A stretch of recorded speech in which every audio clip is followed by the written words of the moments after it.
usurper. The masses in their fervor. Guess they ain't heard. Can't have a revolution with no murder. Faster than I'm Birder. Hope I grow the empire. Sovereign of the Senpai. Them bitches call me Senpai. Previously on Dungeons and Dragons, shit went down, almost died, found a dog, killed the dog, found a dragon, got our asses beat, killed the dragon, and found some gold. Alright, now let's continue the story. So there Arya was, surrounded by gold. The group didn't even notice she was gone. She looks around, and lo and behold, she finds armor. Armor that is beyond real description, because the more she looked at it, it will kind of phase in and kind of phase out of existence. Kind of like, okay, how about this? I want you to picture in your head, like a cross between something you see off of Lord of the Rings when they put the ring on, and Metal Gear when Gray Fox would, like, come in and out of, like, you know, sight. Boom! There you go, that's it. So, Arya has this and is just stoked. Gets gold and realizes, well, I better not come back empty-handed. So, Arya heads back, sees the group, and says, like, hey, I found some gold. We should all split it. Kept a lot from myself. Trust me, the group had no idea. They didn't know it's a pretty sweet armor, though. So, she starts giving out the gold and witnesses that the dragon had been torn apart. Butter is holding the head, and a pretty sweet Mastercraft double-bladed sword, like a picture what Darth Maul had, but instead of like kick-ass lasers coming out the end with a lightsaber, like Master Swords. He uses those and cuts off the wings, studies them for a little bit, and goes, meh, just gives them to Quinn. Quinn takes the wings, yeah. Cobalt Tails, yep, takes those too. Dragon Tail, not so much. So Groban hops on Butter's back, and the whole group heads out of the dungeon. They get out there and realize that Butter's armor is starting to crack open a little bit. And it just shatters, and wings pop out. They realize, oh, that's what an ASMR is. And Butters flies through the air, free as a bird, and naked as one too. Groban, well, he was launched into a tree. And to his absolute awe, Quinn looks and sees that Butters is flying. He wants to fly too. So he looks at the wings he just receives and just ghetto rigs the shit out of him right onto his armor, and he tries to fly. Not so successful, but does manage to get a pretty sweet high five into Butters. Groban is a little bit vexed. As for Arya, Judas, and Ventus, well, they realize they're surrounded by idiots. So start walking into town. Butters flies on ahead and, well, Gwen throws a blanket on him, but not too successful, because he's a little high. Butters notices a town. They decide to go to it. Butters rushes in and greets. Well, needless to say, when a giant winged man flies at you buck naked, as a guard, you're not going to want to see that.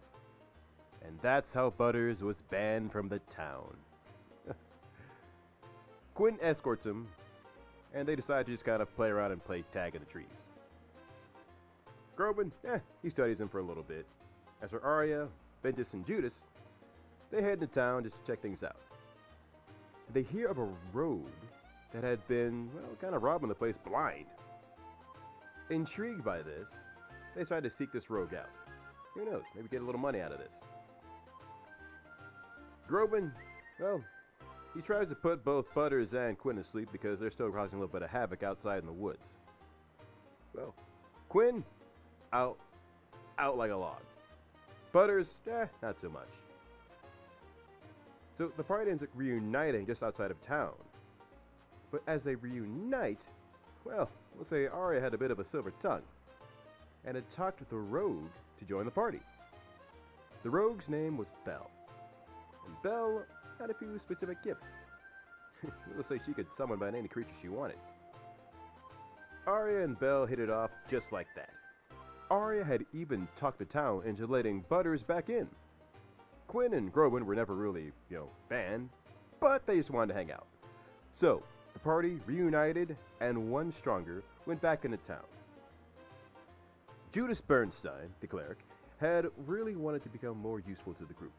I wanted to study more blacksmithing. So, as he portrayed his idea, Arya took some of the money and actually decided to put it into the bank. Little did the group know, the bank was most of her. But they didn't know that. Anyway, that's for you to know, not the group. So, Judas and the crew decided to find out maybe they could learn more about blacksmithing. And as we recall from last time, Judas had received some of the dragon's armor. So, he wanted to repair the armor and save a little money as well. That wasn't so successful. The armor shattered to 1,000 pieces, leaving the tank with no armor. So Arya came up with an idea. I mean, they've done enough already, may as well just steal some armor for the tank. She presents the idea to the group, minus a select few of them, and tells Butters that to gain money for their quest, perhaps they should use his charisma and have him retell the slaying of the dragons and the kobolds and the hellhounds through the town. Maybe they'll donate some to us. Butters is just ecstatic. He does. Meanwhile, the group splits apart. Quinn goes with Butters, helps tell the story. Groban as well with his fancy bard abilities. And the crew successfully steals plate armor. They see that Butters, Quinn, and Groban are kind of finishing up their tale. So they head back, but they stop and realize, oh, he's got wings. And that's when Judas goes for a bit of a miracle. And he actually does it. He actually does it. And makes holes for the wings, beginning his new quest of becoming a successful blacksmith. They give him the Butters, and Butters is just ecstatic. So much so, he buys a round for the group, and they drink the night away. They wake up and have a meeting about money because they're broke. They look at a board for bounties and find out that, hey, there's a little trip guarding a caravan. Pay 35 gold a day, be about a whole 10-day trip. Worth it. That'd be per person, by the way. So, they have 2 days to prep. They hear about another bounty to take. What, a thieves guild? Well, hey, 2 birds with 1 stone. They're pretty excited and go off on that quest. Well, everyone except for Quinn.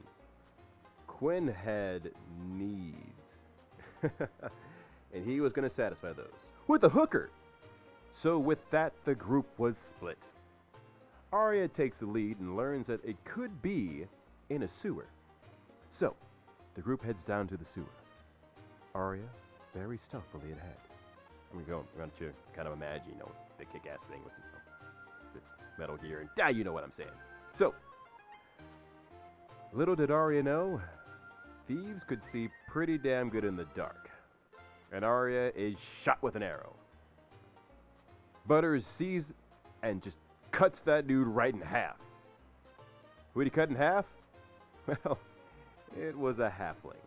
But it was a thief halfling that had an accomplice that was terrified.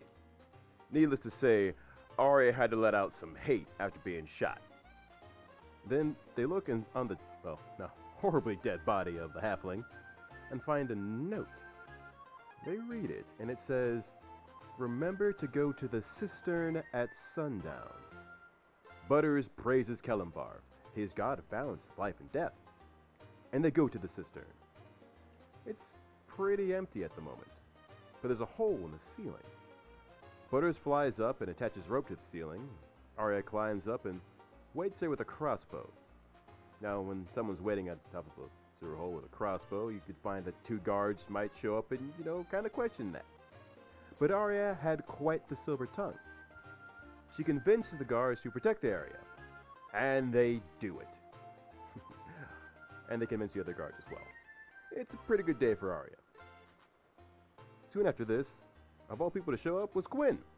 Quinn had finished doing what he needed to do and sees Arya. Quinn leaps down inside and joins the group. And that's when the halflings showed up. Those poor bastards never stood a chance. Down the point where Bendis even pinned one to the wall with his arrows. Pretty cool move for that guy. Belle uses a spell and tricks one into becoming her new best friend. Her new best friend decides to tell her that, well, all the gold they had stolen in town was not too far away. Butters debates on killing the thief, but they convince him, nah, may as well keep them alive. Her new best friend, the halfling, leads them to a storeroom. And in said storeroom, they find $50,000 in gold. Butters decides to escort the new best friend halfling outside.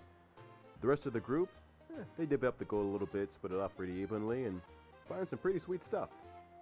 So, little bits of armor, swords they can sell, and a painting from Kalimvar's temple, as well as one from the gnome temple.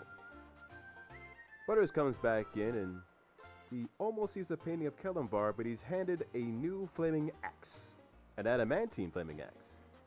Excited, he gives his old double-bladed sword to Arya. They split up the gold, and Butters looks at that painting. He holds the painting.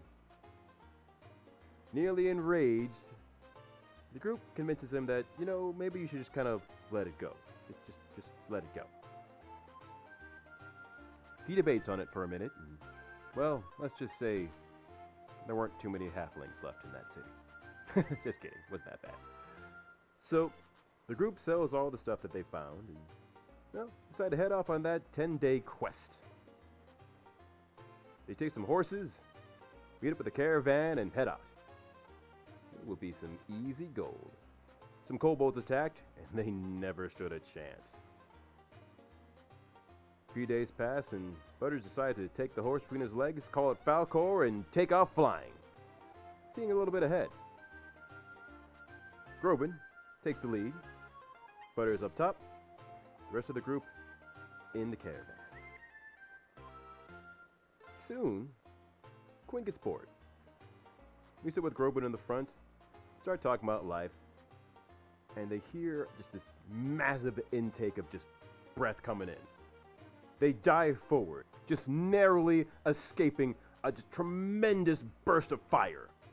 Oh man, that first caravan was just gone, 2 more behind.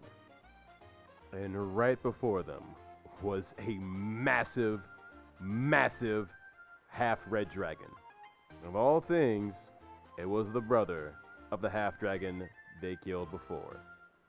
Now what happens next? Well, we'll continue that next week. In the meantime, make sure you subscribe, share, and by all means, hit that like button.